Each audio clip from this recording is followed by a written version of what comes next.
Hello. So this is the last chemo update for number one. Um, so I found out that the colitis, the inflamed colon, could be due from the Perjeta and the Herceptin. I guess my oncologist said that that's a possibility. So we're going to watch that to see what happens on the next cycle that starts Friday. So if it flares up, we'll know it's definitely the medication causing it to flare up. Um, and the hair loss seemed to start around day 16, and then yesterday, uh, what day is about, I guess, day 20, it didn't seem like it's falling out anymore. It's still a little sensitive. You can see how, it's pretty dang thin, but there's really not much more hair falling out. So I'm expecting the rest of it to fall out um, after the next cycle. But it's pretty thin. And my head's a little cold, so that's what the beanie's for. It's still kind of chilly outside, but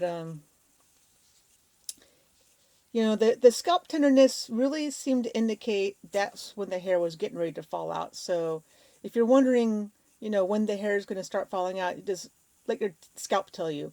And from what I've been reading, it's if you want to help it, come out and the pain to not be so much, you want to leave it at a length that you can grab it or somehow, massage it out. Because if you buzz your head, then there's nothing to really grab. Some people use lint rollers to get the little stupples out. Because once the follicle dies or whatever happens with that, the hair wants to come out. And if it doesn't come out, it gets the pore or can't even think of the words, it gets irritated. Your scalp gets irritated, and that's why it starts hurting. But I noticed that when I started pulling out the hairs that wanted to come out, the tenderness went away.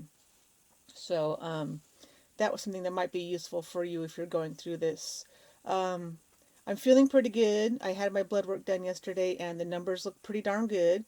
So I'm ready for my next round. Um, but as far as the GI stuff, the diarrhea seems to be finally going away. Once I was done with the dexamethasone or the Decadron, things started happening. So I think the Decadron really kind of helped hide the well, it's an anti-inflammatory, a very strong anti-inflammatory. So it kept the possible IBS or irritable bowel syndrome from being flared up during uh, the time that the Taxol was in my system. But once the Taxol was out and the Decadron was out, then the inflammation just went pow and exploded. My blood work does indicate that I do have like 3 times the normal amount of inflammation, so that's something to watch.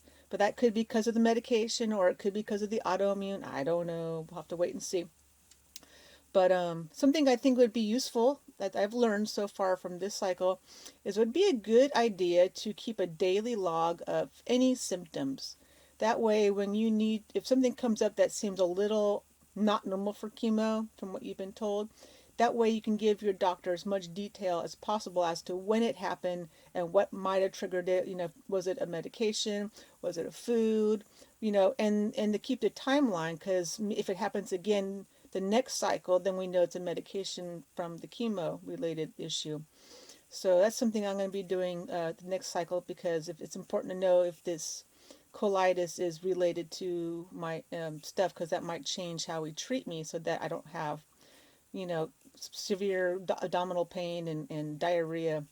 And that really delayed my recovery as far as energy wise. But I'm finally feeling normal today, even though today I'm starting the Decadron. But by tomorrow I should be like, woohoo, let's go, because the Decadron makes me feel good. Because I have a natural high level of inflammation I've had for many years. Sorry. um, but my tumor pain in my ribs has kind of been bugging me a little bit. But I noticed when I'm active, it does get a little better because it's not a broken rib, but the tumor is kind of like growing kind of in between the ribs, and so it's causing a lot of irritation in the area where there's a lot of nerves and stuff. So, but other than that, I feel like I'm doing pretty good. I'm sleeping well. I'm eating well. My little sores I had in the corner from the intestinal issues, it's finally going away. So I can open my mouth again because that was really not good. And then the tongue's, the tongue is still a little sensitive, but not too bad. So I can eat most normal foods. My nutritional oncologist said that for my intestinal issues, that a higher protein diet and low fiber will possibly help keep the inflammation down and keep things moving, keep keep things moving and keep the irritation to a minimum. So we'll have to see how that works, because that's I mean, the if it was diverticulitis or another inflammatory type of situation with the bowel, a lot of time I read it was like only white meats and white rices and stuff like that. And then she's saying any kind of meat is okay, like whole meats, not processed stuff, of course. So I'll try that. I mean, I'm a meat eater. I've just For those of you who are vegans, I'm sorry, but I'm definitely a meat eater. I've tried doing the vegan thing, and my intestines go. So me and too much vegan stuff, it does not sit well with my intestinal tract. But to each their own. Everybody's body is different. So I'm a little nervous for my next cycle because of all the small problems that came up.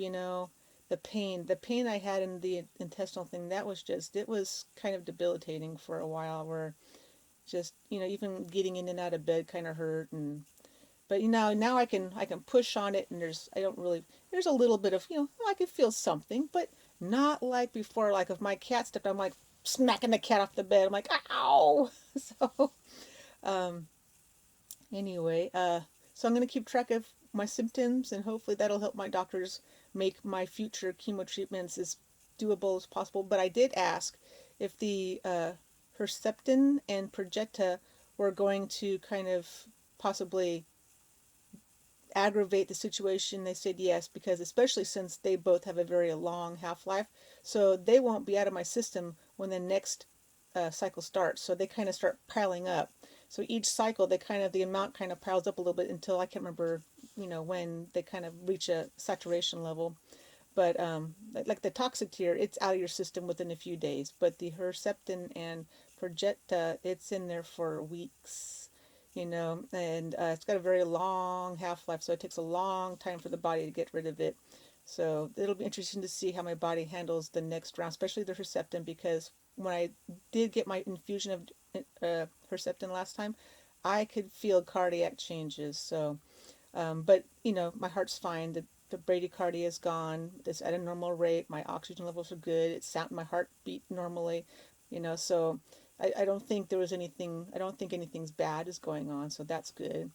And my blood work, like I said, turned out really good. I was, a little bit anemic, but that's kind of my normal during all my cancer treatments. So that's really good. But my white blood cells were great, and everything else was pretty darn good. So um, we'll just have to wait and see what the next cycle holds. And I'm expecting the rest of this to be gone within the next 3 weeks. It'll probably be all gone. Because I don't think much more is falling out now. I noticed that last night, that not much more wanted to come out, which is fine. But I did kind of give a little bit of a trim because the part that was here, it was like a big comb over. It just looked hilarious. I'm like, oh no, we can't do that. So anyway, I will keep you apprised, and if whatever I learn that might be useful, I will try to make sure I share it with you. But this video is already going pretty long. So anyway, stay healthy, take care of yourself, and find what you love and do it and share it with others. Take care.